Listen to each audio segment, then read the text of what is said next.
From Chicago streets to the courts beat, Sal, Scott, Dan on the podcast seat. Bulls breaking news, talking stats and views. Every player, every play, we never lose. Horns over hoops, we're the Bulls troop.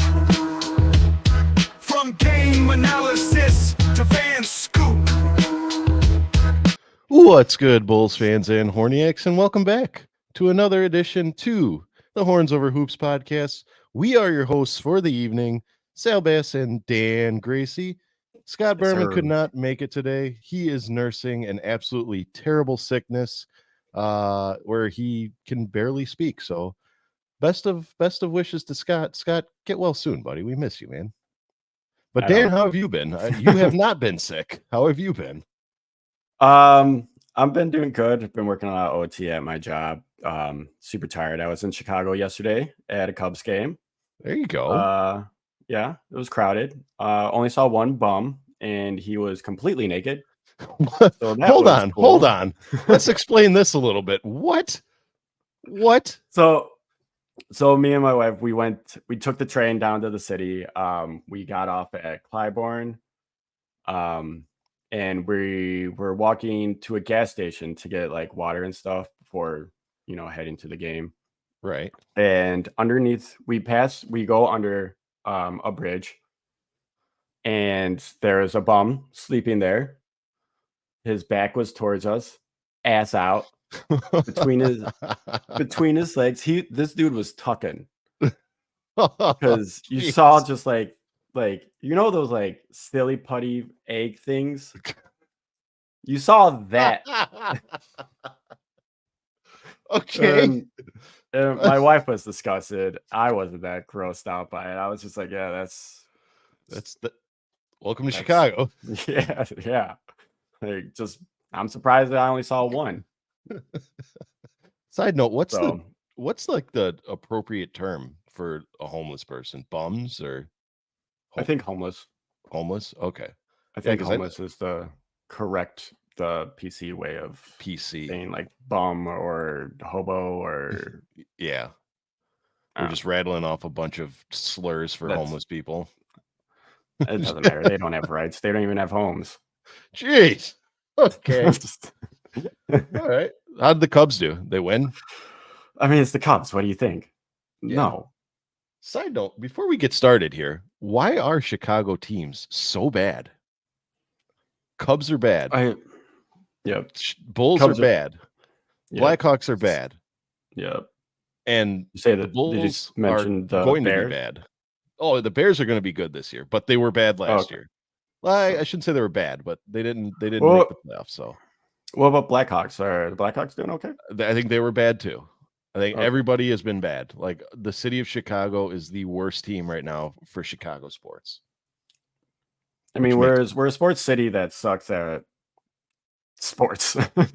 Yeah, we're a major market sports teams, but we're not good at the sports part. Anyway, we got a great show for you tonight. We're gonna cover the Bulls Summer League, some Olympic basketball. We have some updated player movement and rumors, and we have for you Bulls predictions for next season. And then we have a special treat. We have something that we don't normally do on this show. We'll get to it later, but I'm pretty excited about this topic. And then finally, we close out with a question from a fan. So without further ado, let's jump right into the show. Dan Gracey, Bulls Summer League is in full swing. And I don't know about you, but I am loving this Bulls Summer League team. Yeah.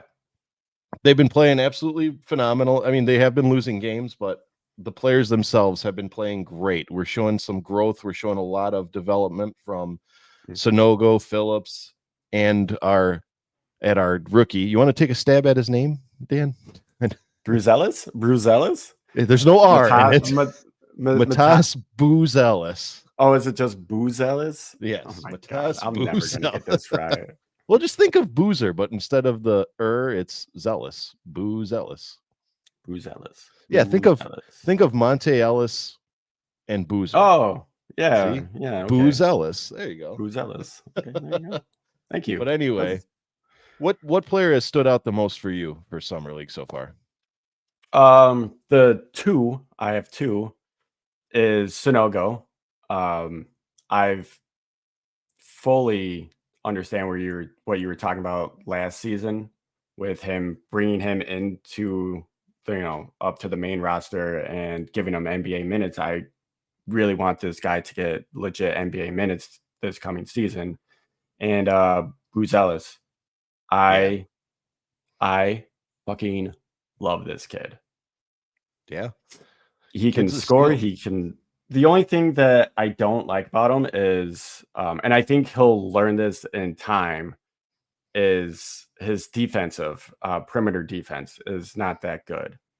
No. But everything else I've seen, oh my god, I swear, like I I was telling you and Scott over text yesterday that I think we got a top 5 pick at 11, and Scott thinks it's a top 3 pick at 11. Yeah. So I think the Bulls 100% got a steal in the draft Oh, for once. absolutely. Absolutely. Yeah. For once, we actually picked a good player. Yeah. For me, players who stood out as obvious are three main guys that were invested in Sonogo, Phillips, and Buzelis. I think Sonogo is really going to battle for some minutes. He still has a two-way contract. We didn't sign him for a regular contract yet, but I do think that with our lack of depth in the center position, I do think he is going to be called up and play some minutes this year because God only knows what direction this team is going in, but it doesn't look like this team is going to win a lot of games in the upcoming season. We'll get to that later. Phillips tightened up that shot, and Phillips is looking really good. He's really solidifying himself as like I think the best comparison I gave him was like a Derek Jones Jr. because he can hit the outside shot. He's very athletic, and he sports some pretty cool hairdos. So, but Solid. as far as Buzelis, yeah, I love his game. I love his alley oops, his dunks, his aggression, his everything. The kid was an absolute steal, and for once, we drafted well. We drafted a kid who slipped from arguably top 3, top 5, all the way down to the 11th. Now I'm not 100% sure why he slipped, but who cares? Injury. We got him. Injury. Injury. I think it was an injury. Okay, yeah. And of course, we know Buzelis actually has some NBA, or not NBA, but experience because he played for the G League Ignite. So he's already got experience playing against top level performers. Granted, it is the G League, but there are still NBA caliber players in the G League. So yeah. what would you Derek say? Favors. Yeah, Derek Favors. I mean, a whole bunch of other players, but what would you say was Buzelis's impact on the team? Like, how do you think he impacted the team this summer league? I think it's just like one of the reasons why I love this kid is just because he's so confident in himself, and that will take you far in this league because you have to be confident. And just his experience from the G League moving to NBA or as close to an NBA game as you can in the summer league. He's pretty vocal as well. So I think he just does like all these like the little things that you want a player to do to impact the team. Yeah. So yeah. I also have stats through the last 4 summer league games. He's been averaging 18 points, 4 rebounds, 0.8 assists, 2 steals, almost 2 blocks a game. And he's shooting what? Oh, and he gets to the line a lot. Oh yeah, he which does. Usually I hate because that's like James Harden's game, and I hate how James Harden plays. Yeah, but I mean, he's getting points, so yeah, he's doing his part.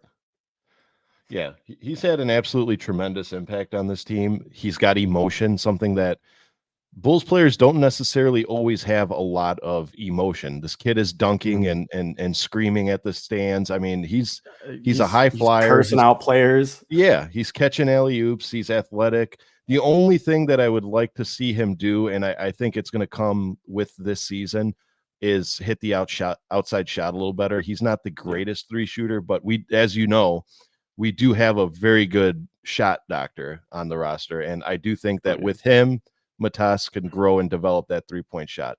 So I compared Buzelis, and you can correct me if I'm wrong, to either an old school Kirilenko or for the fans who know him more recently, a Lauri Markkanen. I feel like Buzelis is going to be that Lauri Markkanen that we lost out on. I would say he's more like AK Andre Karolinko, not our GM. Yeah, For the listeners. Yeah. But the thing that AK had that Buzelis doesn't have is defense. Like AK he was a lockdown defender, and Buzelis needs to work on his defense. That's the only thing I feel like he needs to really work on. His outside shot too, like you said, but that will also come in time. Yeah.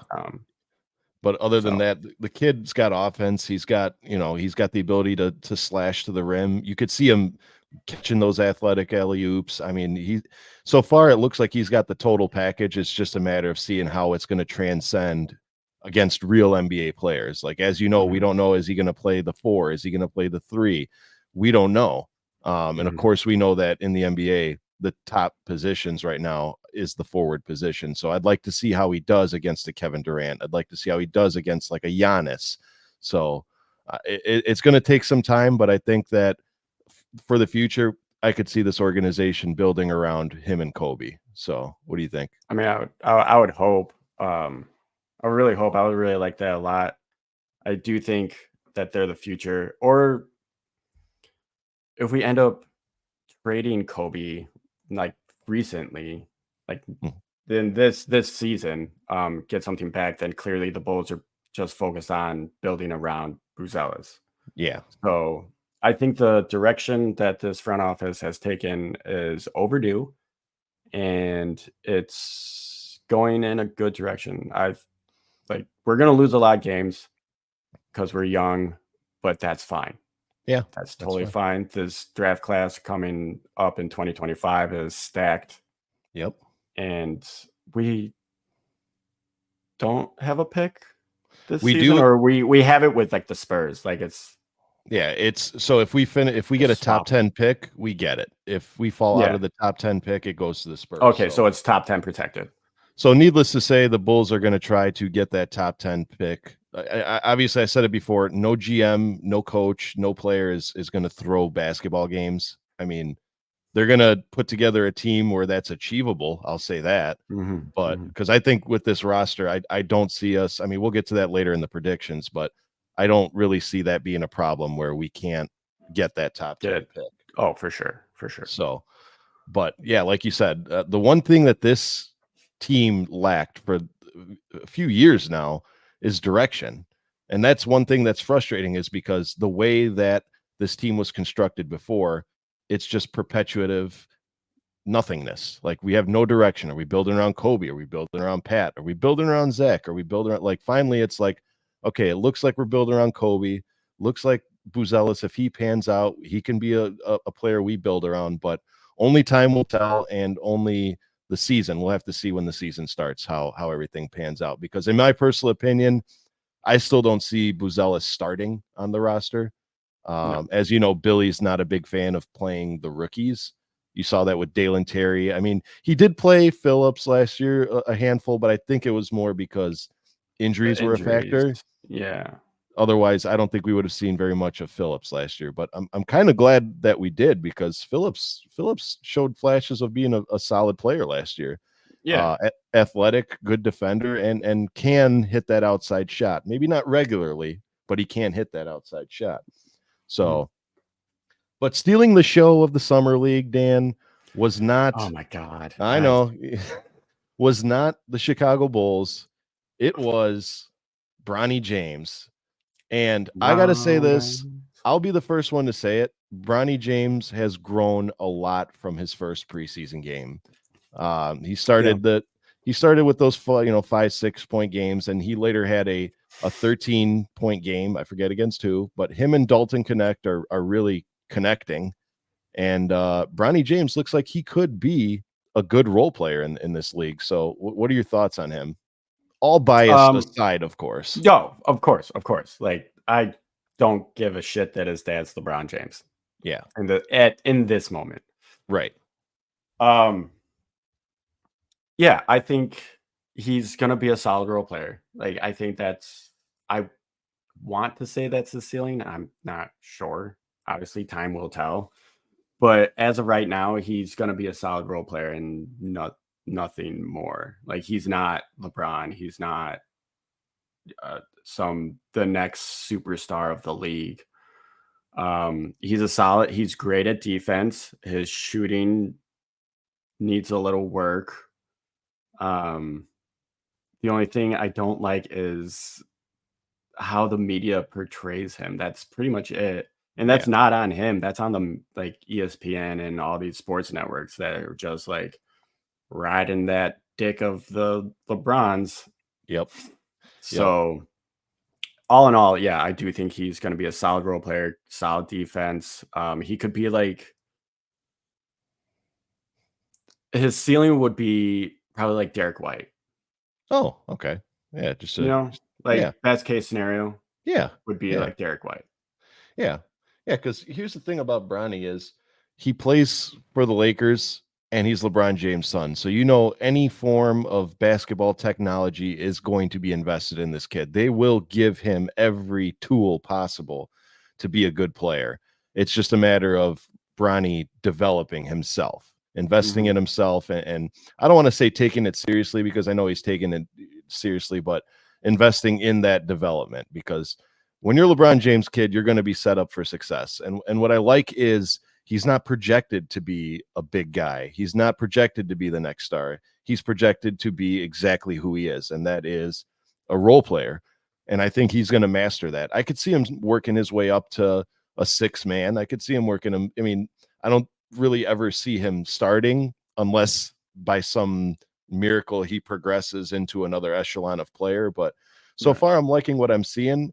And I'm also liking that the media kind of cooled their jets on him a little bit. They're still covering him, but they're not like over investing in the Bronny James thing. So he's the most bet on player in the summer league. Yeah. I think Scott sent us a message that like he's like got the most bets on him to win Rookie of the Year. Not that he will win Rookie of the Year. He's not going to. But like Vegas odds, like he's got like the best odds to win because he's got the most bets on him. So I don't know. I don't do sports betting. So if Bronny James wins Rookie of the Year, that will be the confirmation of yes, the NBA is 100% scripted. Oh yeah, 100%. Because 100%. Unless like Bronny during the regular season averages like 30 and 10. Yeah. Like no. I mean, I will see him starting a couple games just because of the stigma. Like LeBron James is going to be starting with his kid. Like I could see that. Oh, but I don't know if he's going to start. I think he'll depending on how like training camp goes and how he transitions into like actual NBA. Yeah. Like they'll check him in while LeBron's in just to be like, it's the first time ever that, father and son are on the same court, just for that media moment. Yeah. And then they'll probably just pass. Yeah. I can definitely see him starting, like, I don't want to call them garbage games, but like game 20, game 25, where it's like, what I mean? You just throw them out there in a game against an easy opponent. Like, let's say they play the Wizards, you start Bronny James just so that the first time in NBA history he starts with, but as a consistent starter, absolutely not. I don't think he's there yet. I don't think he'll be there. Yeah, I am hoping that the majority of his minutes right now will be garbage time. Yep. Like, they'll like blowout games, the last 3 minutes of the game, put Bronny in, give him some experience. Yep. So yeah, because as you know, it's been well documented. Jaylen Brown even said it. He does not look like an NBA player right now. He's not there. He can get there, but he's not there yet. Yeah, but he's not there yet. Personally, I feel like he should have stayed at least one more year in college before going to the draft. Yeah, I think that with everything that happened, not only with his medical, I think that one more year in college. I mean, I don't think he would have been drafted a top pick, but I think he could have moved his way into the first round. I mean, I think that would have been attainable. Yeah. So, but we'll see. I'm actually, as much of a LeBron, I don't want to say hater, Oh. because as much of a LeBron, Mm.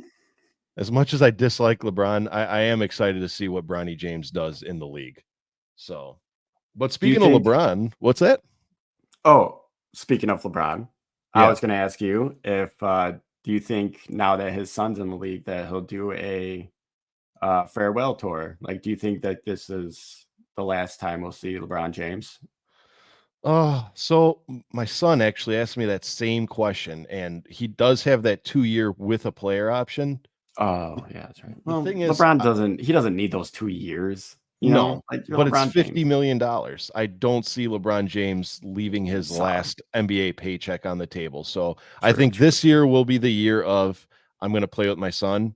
And then I think next year is going to be the I'm hanging it up. All right. We got the publicity of my son out of the way. Now we're going to move on to I'm going to do a farewell tour. And oh, what a farewell tour it's going to be. I'm It's actually not looking forward to it. I'm not looking forward to it. I'm not looking forward to like the media coverage of it. Right. Like LeBron James, when it's all said and done, he's gonna be a top 5, top 3 player of all time. No doubt. Arguably. No Arguably. doubt. Um, so the media is gonna eat it up. It's gonna be like I wouldn't be surprised if on every national TV game they show some like clip of LeBron, like a little highlight of LeBron James when he plays before each game, just to be like, witness greatness. Yeah. Oh yeah. It's gonna be the most hyped It's gonna be the covered most game. overhyped. It's gonna be Yes. the most overhyped shit. Yeah, because I mean, we saw what they did with Kobe. I can only imagine they're gonna do something equally, if not more, for LeBron James. So Mhm.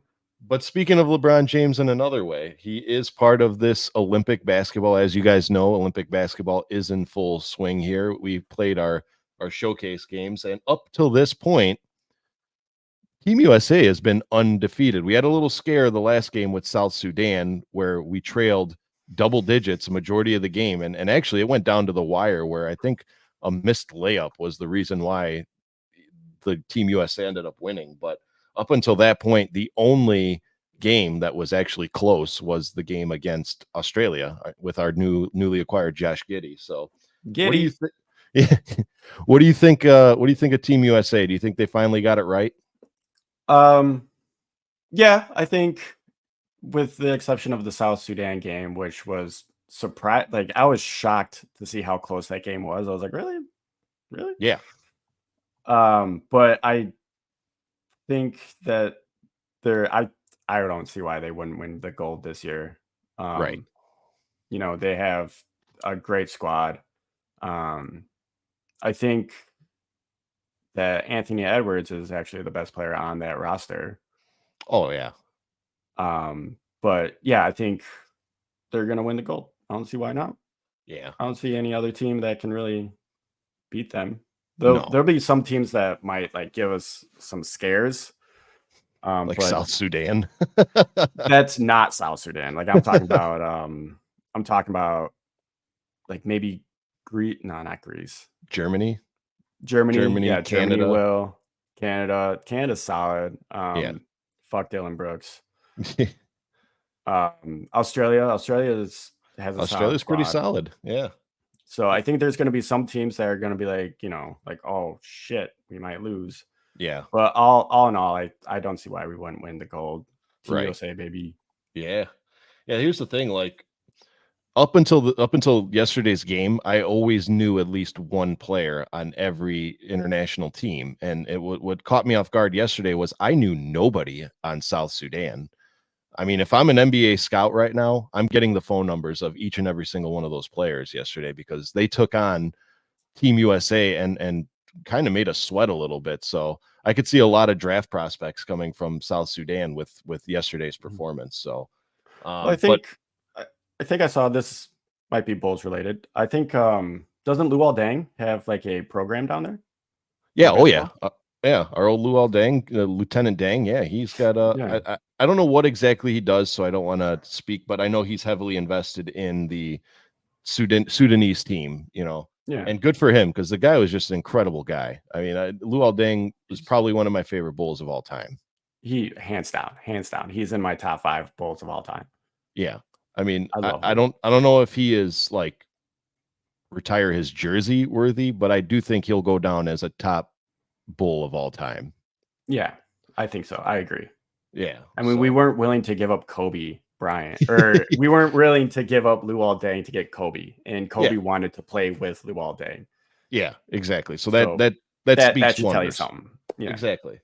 So I've been reading a lot how this USA basketball team is the best team assembled by USA basketball. Do you agree or disagree with that?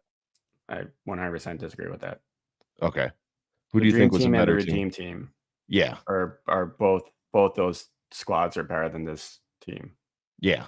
Yeah. I mean, I know that we have a team of superstars and the tops at their position and you know, all the showcase players, but I still think that you cannot come close to the dream team. I mean, their entire lineup were Hall of Famers. I mean, it's insane. For same with the Redeem Team. I mean, you pretty much had like prime LeBron on that team. You had Oh yeah. Prime Mello, Prime Wade. prime like I don't think Kobe was in his prime. I think Kobe was like just at the The cusp downward of of it. his Yeah. prime. Yeah, you know, he wasn't at his prime. He already reached his prime, and it was the starting of the downfall of Kobe. Right. So like that team, both the Dream Team and Redeem Team, hands down, two best Team USA teams of all time. Oh yeah. But I mean, you could put this at a close third. I mean, I'll put this third of all time. Why not? I mean, time will tell. If they win, it depends on the final outcome. Will they win Right. gold? Will they win gold? Exactly. But shying our attention away from Team USA and moving more towards Team Australia, where our newly acquired Josh Giddey has been playing absolutely tremendously. Have you been following any of his games? It's hard to find the Australian games on on the internet. Um, but I've seen some clips. All I've really seen from Giddy on the clips is his sideline out of bound passes, and Oh yeah. I 100% understand why they call him the Slav Wizard, Oh because yeah. this guy can. I saw him throw a pass from one court, like he's out of bounds, he's inbounding the ball, and he inbounds it to the other side of the court, Hmm. and it was this great pass. The problem was the guy who he passed it to didn't catch the ball. Yeah. Yeah. So He I think at an NBA level, like that will work wonders. Like oh that yeah. will work. Yeah, But because internationally, I don't think it'll work. like a Kobe White's going to catch that pass. You know, a Patrick Williams will catch that pass, and that's pretty much it. So, I mean, yeah, yeah, I can't see Vooch catching that pass. Vooch would just no, be confused and probably hit him in the face. yeah, or try to shoot a wide open three and miss it. But And then just yeah, curse and where's Vooch from? He's not Serbian, right? yeah, he's Serbian. He's Serbian, and then he's Yeah, just gonna curse in Serbian. or Montenegro, Serbia, Montenegro, that area. So, Yeah. but I personally like what I see from Giddy, and granted, like you said, it is international play. It's not NBA level play, but I do think that he is going to work wonders on this team. I think it's going to be a good combo backcourt of him and Kobe. I think we're going to run something. I've said it before, something a little similar to the Dallas Mavericks, where they have 2 point guards back there who could take the ball up the court. So when one is either struggling or they zero in on one, they dump the ball to the other, and I think it'll work in time. I don't think. I mean, we'll get to that next, but I don't think it's going to transcend this year. But I think you're going to see flashes of growth this year, not necessarily results, but I think you're going to see that this year. So You're gonna see a lot of chemistry building this season. yeah. And speaking of this season coming up, what are your Bulls predictions? We're going to go right into Bulls predictions because, as we know, Summer League is winding down and we're about to enter preseason. I know that's in the coming months, but it's never too early to make Bulls predictions given our roster is almost finalized. We do have a couple players that we don't know where they're going. We'll get to that next. But as far as the amount of wins, how many wins do you see this roster winning?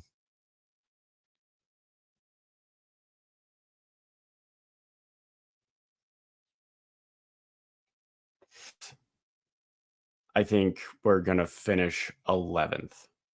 11th? I don't think we're gonna. Yeah, I don't think we're gonna finish like dead last. I think that's gonna be the Wizards. But I think we're gonna be the second worst team in the East. Okay. What would you put that as wins wise? I don't fucking know. All right, how about this? Over 30? Will we win 30 games? Yeah.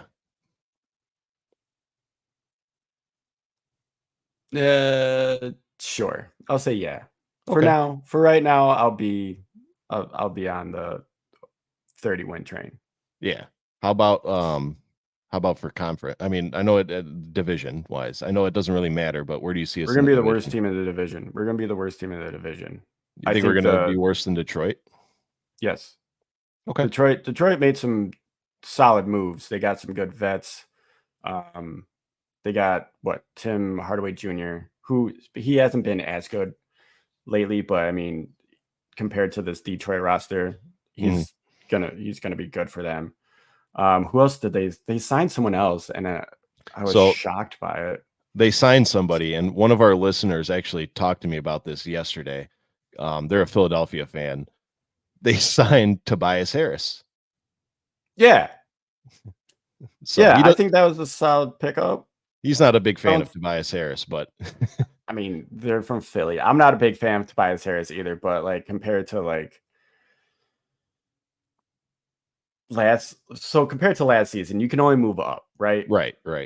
I mean, you were the worst team in NBA. Like you had the most losses in NBA history. There's only one way to go, and that's up. So I think Right. they've made the right moves. I think they got good players around Cade now.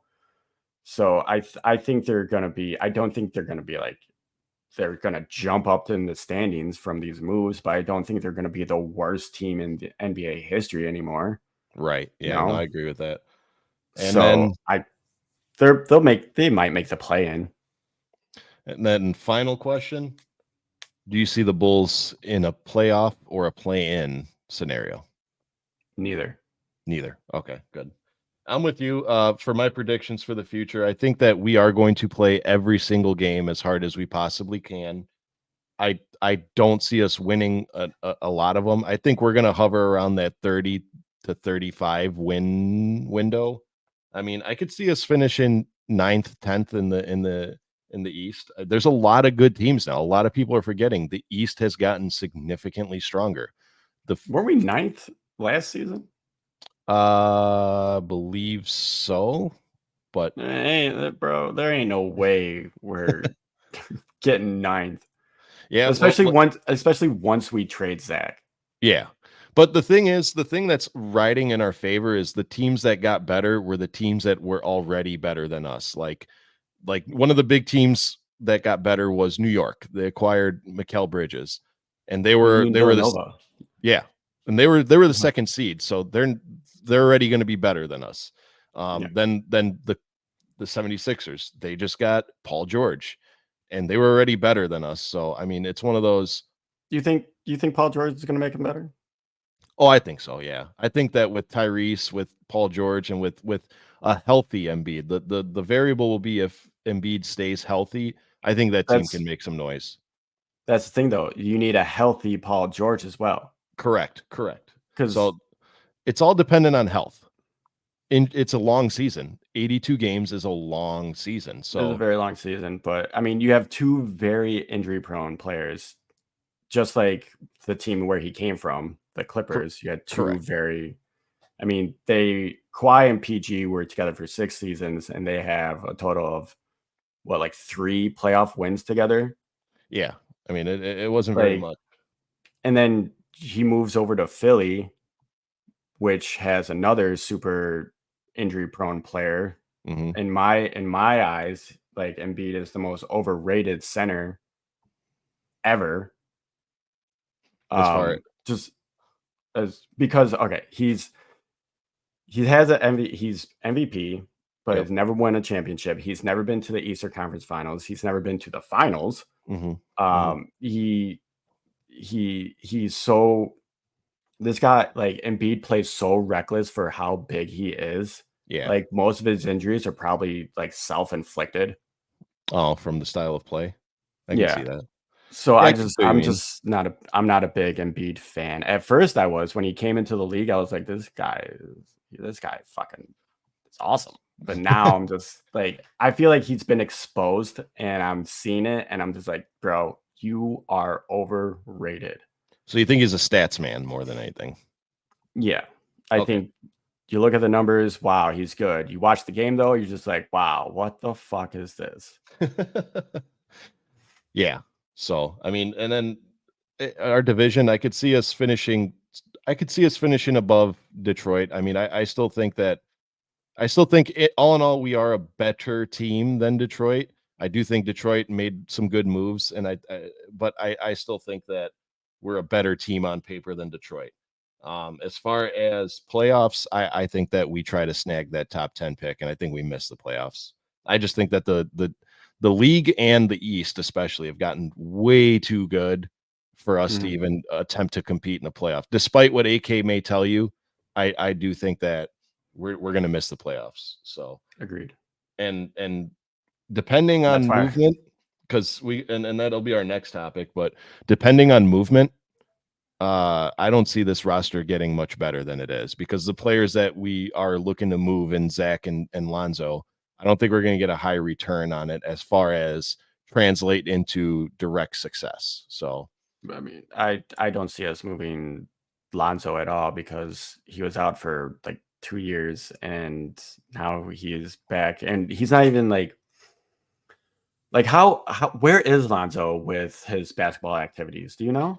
I mean, the man says he's ready to play game one. So, I mean, I Yeah, would but think that he's what right does there.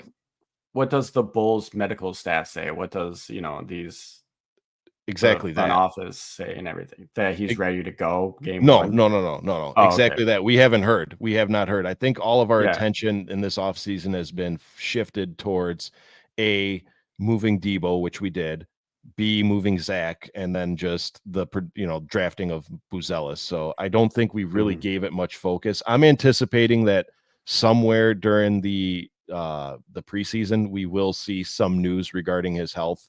He's posting a lot of videos that he can play at an elevated Yeah. level. But the thing is, that's not against NBA players full contact 5-on-5 in practice. When I hear that he's practicing full swing in practice, then I'll start getting my hopes up a little bit. But until that point, it's all kind of just the rumor mill. But speaking of player movements, as we know, we're a little late to the party, but we did move Debo to the Kings finally for a couple of second rounders and Chris Duarte. And we knew that he was not the only domino to fall. So, Dan, what updated rumors have you heard regarding movements for the Bulls? Nothing. I mean, I Nothing. hear like because right now the main focus is moving Zach. Yeah. And the last thing I saw, the last two things I saw were the Clippers might be interested because they've lost out on Paul George. They just traded away Westbrook. So what do they do to keep this core together? Because they spent a lot of money and resources to get this core. Like the Clippers don't have a pick until 2030, I think. Hmm. So they need to do something because right now they have like 1 foot in, 1 foot out Yeah. Yeah. of They're, the playoff, you know. yeah. So they might be, but like the following day after I saw that the Clippers might be interested in Zach, I saw something that said the Clippers have zero interest in acquiring Zach LaVine. Yeah. So I don't really know what's going to go on with that. I know that we traded Debo and got those 2 second rounders to attach to the Zach LaVine because the market is just so dry on him. Hmm. Um, I wouldn't mind if the Clippers took him. I think he'd be a great third option between after like Harden and Kawhi. Oh, I yeah. think that's the perfect role for him, and they have the cap to get him. Plus, like I saw like a little mock thing of Zach in a Clippers jersey. He looks clean in it. It looks clean. I Well, was like, he's from hey, like, LA. yeah. So, Yeah. yeah. Other than that, though, like nothing. I've heard that we're shopping Vooch, but no one really wants Vooch. Right. So, and obviously Lonzo, like it's like a wait and see to see if he can even play. Right. So yeah. Yeah, I'm with you. I've seen a couple rumors. I mean, up until the other day when the Clippers unloaded Westbrook, I was convinced that I was not convinced, but I saw this rumor where it was a 3-team trade between us and the Pelicans, sending Zach and I believe it was Vooch somewhere, us Oh getting yeah. Wiggins and BI, and I'm like, oh, do this right now. Yeah. It did include one of our picks, but I'll gladly give up a first round pick for Brandon Ingram. Yeah, exactly. Which I'm not convinced that Brandon Ingram isn't off the table just yet. But then seeing that Russell Westbrook trade, I was thinking that, all right, maybe the Clippers will try to make for move for him because maybe unload some cap to take on a $40 million paycheck. But then again, I saw that they have no interest in him. So the only other trade that I think is logical and could happen would be a Zach LaVine to the Utah Jazz for a Jordan Clarkson and the John Collins, because as you know, Utah kind of wants to move away from Collins. I don't know how they feel about Clarkson, but we've also been seeing a bunch of rumors with Lauri Markkanen being traded to the Warriors. So I don't know what is going on with the Utah Jazz, but I mean, Danny Ainge is a mad scientist. Just let him cook. yeah. I mean, I think they're another one of those teams that they got one foot out the door in becoming a selling organization, because your best player, Lauri Markkanen, is on the trade block. You know that your team is right about there. You know what I mean? So that's where I could see him going, either Clippers, Warriors, or the Jazz, and maybe to what is it, to New Orleans, and Zach going to New Orleans, that is. So if they unload BI, I mean, I can see them putting up a fight to say, hey, no, we want him here. So I mean, I think I saw a rumor that they're looking to move BI. They're looking at Memphis, I think it was. And like a duo of Ja and BI would be disgusting. Oh yeah, and you got Like, 2 defensive player of the years in Jaren Jackson and Marcus Smart. You just drafted Zach Edey. Memphis was a team, and we'll cover this in our later episode when we predict the entire NBA, but Memphis was a team that, I'm going to say it right now. I know I told you guys, but I'm going to say this now. The Memphis Grizzlies are 2 years away from losing Ja Morant. And let me explain that a little bit more when I say this. Ja Morant, between his off-court problems and his just lack of putting together a team to win, that's going to get frustrating. If you're a superstar in the NBA like Ja Morant is, you want to compete. And I can honestly say that one of 2 things is going to happen. A, Ja Morant's going to get frustrated and he's going to demand a trade, because as you know, you can't demand a trade anymore. Or B, he'll get himself into some more off-court problems because either A, just doesn't take the team seriously, or B, doesn't care. And the team is going to think that it's in the best interest to move away from all that negative spotlight. So I say within 2 years, you're going to see the big player on the move would be Ja Morant. So I mean, we'll see. Yeah. We'll dive into that when we do our NBA predictions and whatnot. Yeah, they really are the one dark horse team. So we'll see about that. But for right now, Zach LaVine's a bull, Lonzo Ball is a bull. We'll see what their talents translate to in the upcoming season. If they're still on the team, I fully anticipate that Zach LaVine will be wearing a number 8 Chicago Bulls jersey once the season starts. Just because of, like you said, the market is dry.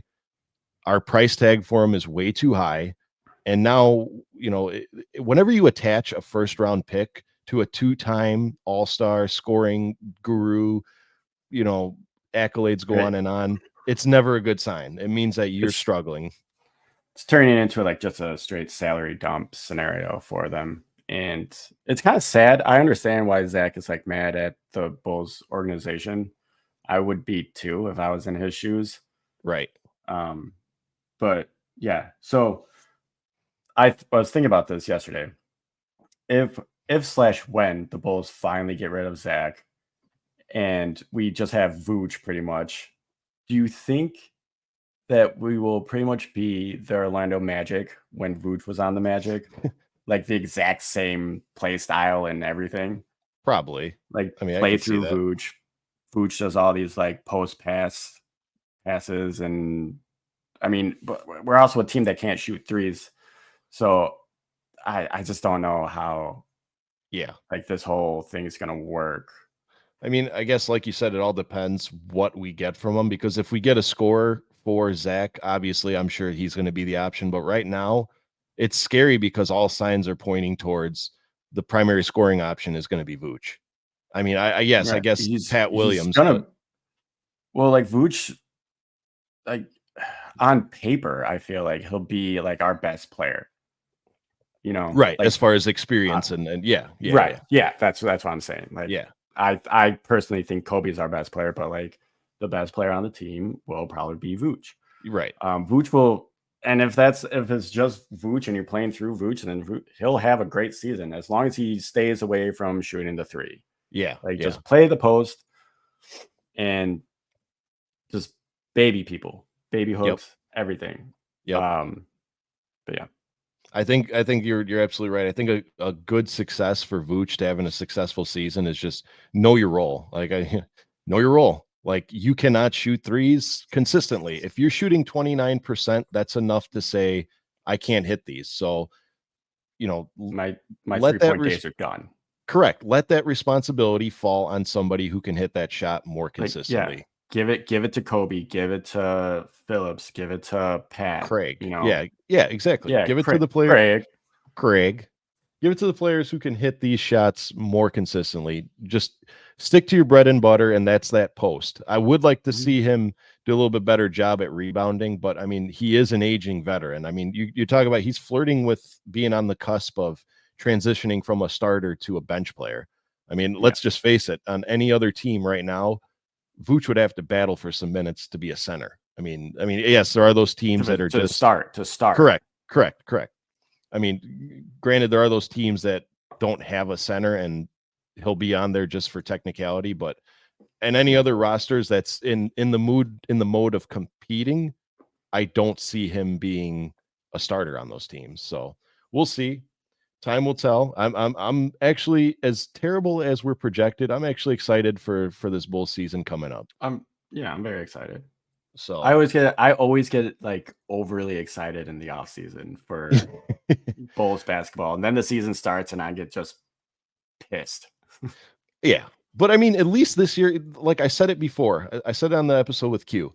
I don't mind if the Bulls lose as long as we show Yeah. direction. If we Yeah. are losing games we're expected to win, I'm going to get upset. But if we're going into the season with a clean slate, no expectations, and we lose games, okay, so what? You know what I mean? As long as we Exactly. march towards a better future, not to go political. So Dan Gracey, we really don't do this on the show that much, but I've been absolutely obsessed with this. Have you listened to the new Eminem album, The Death of Slim Shady? Jesus. I have, and I think it's mid. Really? I do. I think it's better than his last album. That was Kamikaze, right? Yeah. No. Yeah. Music to be Murdered by. What? Music to be Murdered by. I think that came out. Didn't he come out with an album that had like a? He did have a Kamikaze album though, right? That was before Music to be Murdered by. Like, okay. right So before I didn't even hear his last album before that. Yeah, I Then wasn't a was big fan of it. aware. That was the album with like Godzilla on it, with Juice WRLD. No. Oh, do yourself a favor. Listen to Godzilla. It's gold. Yeah, I'm not gonna do that. Not a big Eminem fan. No, I like Eminem. I do. I really honestly do. I'm a millennial. I mean, we grew up listening to Eminem.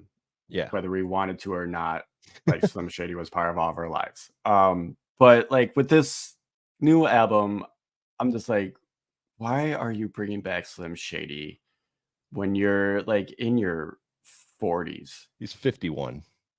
When you're in your 50s. Like Which Slim Shady made sense like when we were growing up and he was in his 20s and it was just like, hey, look at me, I'm fucking Slim Shady and I'm crazy.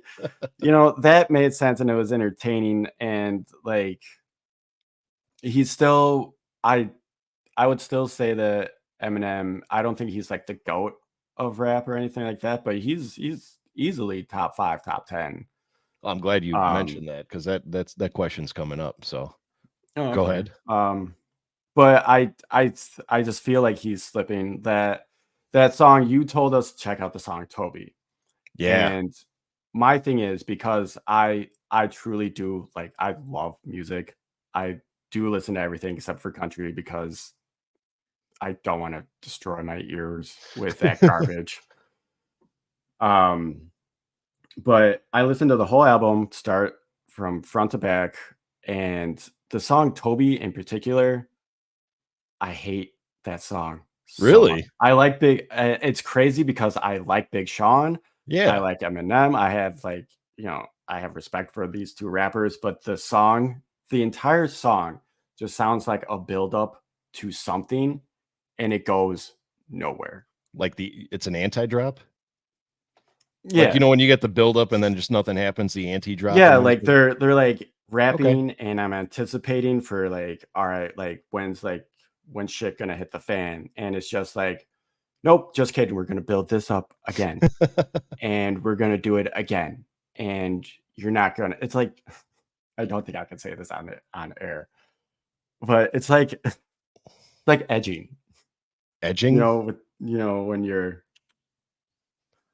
and you I don't- get really close. I'm just gonna stop. Is this like a I'm just Manscaped gonna stop. plug right here? No. So Okay. All right. Well, I respect that. Yeah, Toby was it's acquired taste. But I do like that song that he dedicated to Haley. I think that oh, was temporary? yeah, I think that was, I thought that was, at first I was like, dude, why are you writing a song about like in the perspective of you're already dead? Yeah. Like, are you going to die soon? Are you plotting something that we don't know about? Yeah. Like, Yep. but I thought it was very touching. I do like that the piano in that mimicked Mockingbird. Yeah. So I like some of the songs are good, but overall that album I think is like, I would, out of 10 I would give it like 7. Oh, okay. It's a good rating. It's an average album. Yeah. My opinion's different from yours. That's a very neutral. This album for me was just lyrical masterpiece just because, as we know, Eminem is the king of controversy. From day one, since the day he grabbed a microphone, he's been controversy. And where he truly takes lyrical controversy to the limits in the form of his recent album has got to be, with the age of canceling and with the age of politically correctness, he tries to cancel himself. He wants to test his limits. I don't know if it's to restore the freedom of speech or just to say, hey guys, sometimes you got to take a joke, you know what I mean? Which I don't agree with calling people names and making people feel bad about themselves. Obviously I'm against it, but when you get somebody that's, hey, I'm going to test my limits, and he still puts up numbers, that is exactly a rap god in this book. I know, if you, like Dan said, if you really want a tearjerker, listen to Temporary, because Temporary, as you know, as Dan just alluded to, he wrote the song to his daughter in the perspective of he's no longer here, which originally, between the album being called The Death of Slim Shady and that song, my first thought went to, what is going on with him? Is he suicidal? Is he have a disease that he knows he's going to leave the earth pretty soon? Has he got cancer? I mean, it's all over the place. I don't know if it's well documented, but like it's pretty, I feel like in the rap community, you should know that, Eminem does have like a history of like mental health issues. And that's why he was on drugs for so long and it fucked him up. Yep. So like maybe his mental health is starting to slip a little bit with him getting older, his daughter getting older. His daughter recently got married. Yep. So like maybe he's like thinking like, how am I gonna be as like a father-in-law or a grandfather or Yep. So just a lot, it's pressure. A lot of stuff to everyone, take into consideration. Yeah. So like for me, I'll say it, Temporary is my favorite song on this album, just because of the fact that when you go back and listen to it, because it's an Eminem album, you listen to it more than once. When you go back and you listen to it, and at the beginning of the track, when he's like, a lot of people ask me, am I afraid of death? And he's like, the one thing I fear most is not being able to basically say goodbye when I'm gone. You know what I mean? And so he wrote that perspective, which I know a lot of people do it, where they'll like record a video of them and put it on like a flash drive, and then when the kid's 18 or something, they go back and listen to it. So he did that to Haley, and I had the utmost respect for it. The mood of the music is like just so soothing, and Skylar Grey absolutely nailed it with her vocals in that. And I'll be honest with you, that brought a little tear to my eye. Like that song was a tearjerker, to say the least. I was listening to it on my way home, and I was just like, I'm gonna turn this off. I do not feel like driving and crying at the same time. So, and a little fun fact here. Did you know that Eminem is the only artist in the history of music to have 4 #1 albums in 4 different decades? I could see that. I can see that. Slim Shady LP in '90s, then the Marshall Mathers in the 2000s, and then I believe, I don't know which one, if it was Revival or whatever, in the 2010s, and then now with the death of Slim Shady. So he's achieved so much. It was probably Relapse. Whatever album had that song with Rihanna. Oh, Monster? That was Marshall Mathers too. Was it? Yeah, that was Marshall Mathers too, with like Berserk and Rap God on it. Just gonna stand there. That fucking song. You could not go a day without listening to that song. Oh yeah. Yeah, because back in the day of radio, before we could, back in my day, that was all you heard. So yeah. Now I ask you, Dan Gracey, who is your top 5 rappers of all time? You can give me them. Oh my God. You can give them to me in Mount Rushmore style, where it's just 5 of the greatest. No, or you can rank them. I refuse to rank my music because it constantly changes. Okay. But my top 5 rappers of all time. Can this include rap groups? Sure. I mean, if they qualify under the category of rap, it's a rapper. Yeah. All right, cool. So I got Wu-Tang. Love Wu-Tang. Okay. I got Outkast. Okay. Of all time, my personal top 5. Yeah. Or no, your opinion of who is the best, like the best. Oh. Yeah. Oh, my opinion of who is the best. Kendrick has to be on this list. I think I might get some heat for this shit. I don't know. Wale. Okay. Yeah. I think that Wale tries too hard, and he's hard on himself, and that's why he isn't as successful as he should be. The man's a poet. Like, I fucking love Wale. So yeah. So Kendrick, Wale. I don't really listen to like rap a lot anymore, so I can't say like currently top 5 because I'm stuck in like the early 2000s and 90s with this shit. That's why I said Wu-Tang and Outkast. Well, of all time, it can include people who are deceased. So like in the history of I mean, rap, I would put okay, so in the history of rap, I would say Tupac, Biggie, Wu-Tang, Nas, shit. I might low-key Busta. Bust. Yeah. Low key. And then Eminem.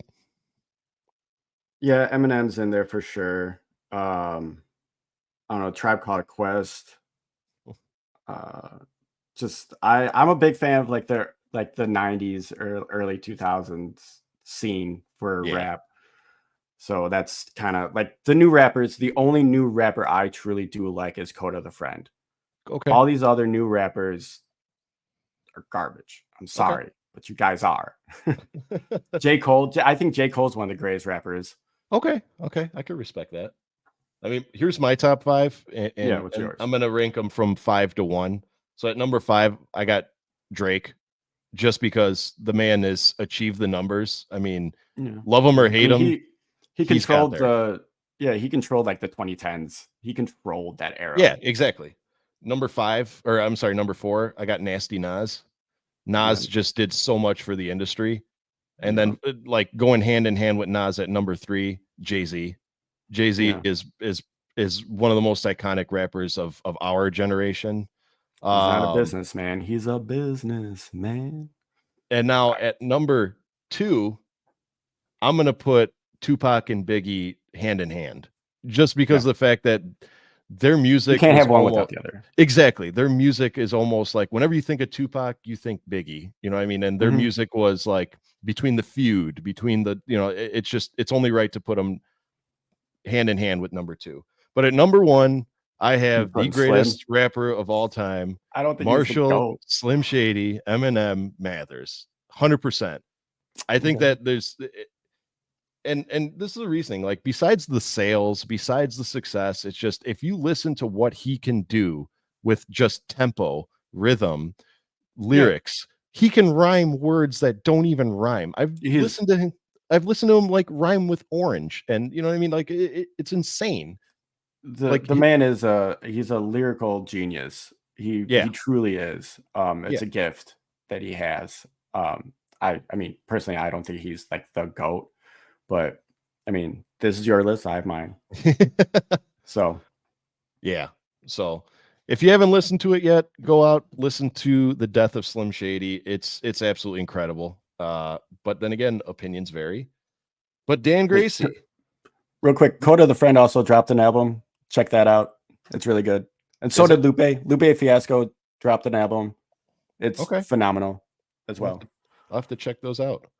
But Dan Gracey, it's time for Ask a Horniac. Today's Ask a Horniac question comes from Samadi Yi. Love us some Samadi Yi. He's one of our biggest supporters. I absolutely love this guy.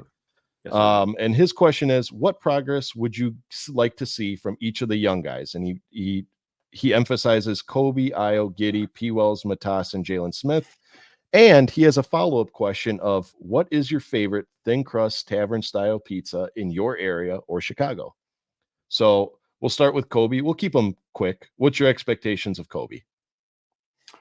My expectations is for Kobe to take on more of that leadership role. Like, you know, this is like my team. You know, because he has the handles. Kobe should. I would like to see him progress on the defensive end as well. If he can get some defense, he could like, if Kobe could be a solid two-way player, that would be phenomenal. Okay. Io? Io, I don't know. Passing, I guess. I don't, because Io, when he comes in off the, because he's already a great defender. The fact that we got that shooting coach, Io showed last season that, you know, his stroke is great. Maybe he could improve a little bit on the 3-point shooting, but I think just better court vision, maybe. I don't have any real expectations for Io. Just, you know, just keep doing what you're doing. Yeah, keep doing what you're doing, man. Okay. Giddy, I don't know, because I didn't watch any Oklahoma ball or anything, so I can't really say much on Giddy. Better defense, because I know he's not good on defense. Okay. P. Wills? Health. Okay, perfect. I just want him to be healthy. Matas, defense and 3-point shooting. Okay. And finally, Jalen Smith. And we'll get to the pizza question after I answer. Jalen Smith, just stay aggressive. I didn't watch a lot of Indiana basketball, but what I've heard from other Indiana fans is like it's a cycle with him. It's like, hey, he's really good. Now he's bad again. Now he's really good again. So just like stay aggressive. I would like him to stay aggressive. Realize that, you know, you're on a young team. Yep. We should be building towards something. Yep. Just stay aggressive. You'll get your minutes. Your time will come. Just stay aggressive when you get the minutes. Okay. Yeah, I pretty much agree with everything. Kobe, I want to see him take more of a this is my team, so mature into a leader more than just a good player. Io, I think the way Io played last year was absolutely tremendous. So I think I'm going to say for Io, just keep it up. Do what you do. I would like to see where he is on the rotation this coming year with all the guards that we have. But yeah, keep it up. Giddey, I want to see Giddey bring to the team what he brought to Oklahoma City, and that's passing, that's offense, that's I want to see him develop his defensive game. Like you said, I want to see him develop his three, but I just want to see him mesh well with Kobe in the backcourt. That's all I want to see. P. Will, I have no expectation for him except health. I want to see him play a full healthy season. That's all. Yeah. Matas, just development. I want to see Matas be a raw rookie and where we can identify his strengths and his weaknesses and build on his strengths or build on his weaknesses in the upcoming season. As far as Jalen Smith, be honest with you, my expectation for that man is just come in and stop the bleed when Vooch is on the bench. I don't know much of his game, but I just know that he's another undersized who's going to be playing center. I want to see him just grab the reins of that center position when Vooch is not on the court. That's all I want to see, and progress. He's still a young player. I want to see him progress as well. So that those are my expectations. And our follow-up question, favorite thin crust tavern style pizza in the Chicagoland area. Go ahead. I'm going to have to go with the classic Rosati's. Oh, really? Okay. It's either Rosati's or what was the last? No, I'm just gonna go Rosati's because I can't think of the other. We have a pizza place here in McHenry called Foxhole, and everyone in town has told me it's really good, but I haven't tried it yet. So when I do try it, I will let you guys know if it's any good or not. Yeah. But yeah, right now it's Rosati's. I feel like Rosati's is a classic. It's everywhere. It's everywhere for a reason. It's because it's fucking good. Yeah. I mean, my answer is here's the thing. I'm Italian, as we all know.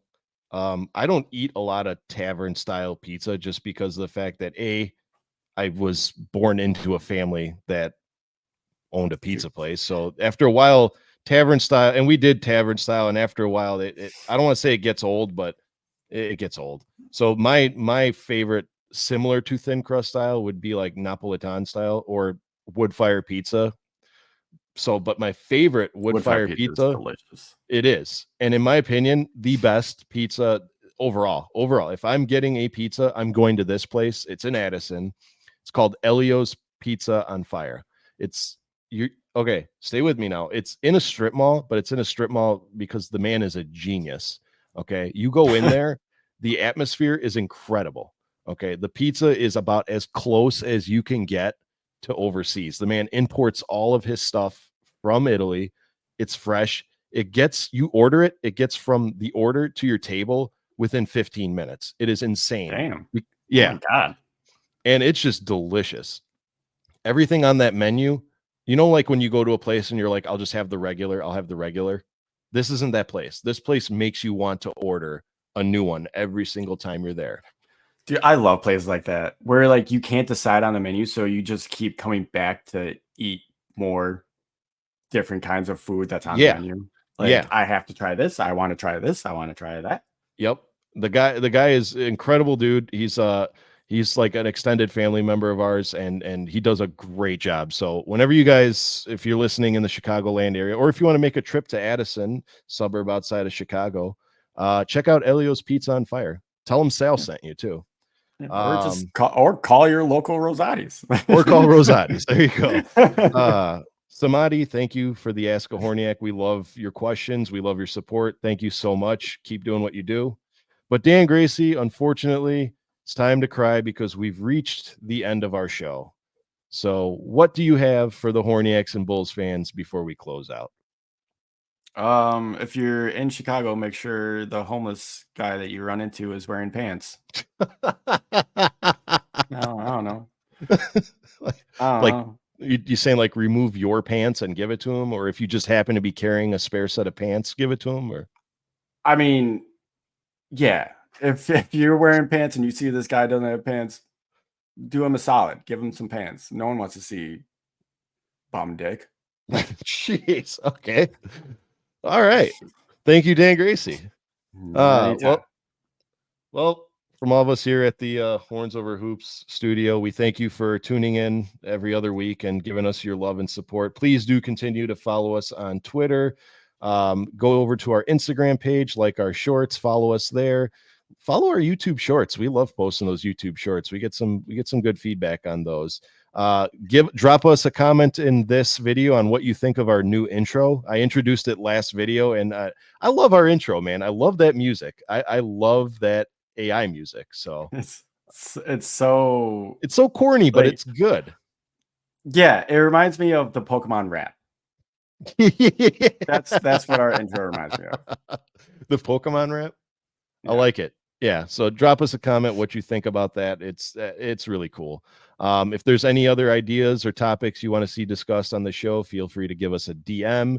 If you want to be a host or a part of the show, slide us a message. We love having guests on there.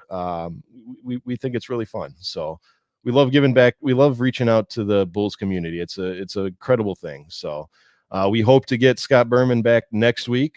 Get well soon, Scott. I know you're battling that sickness and it sounds terrible. But other than that, just be excited for the upcoming preseason and the Bulls season in general. So from all of us, we hope the Bulls fans and Horniaks see red and go Bulls. Good night, everybody. Horns over hoops. We're the Bulls troop.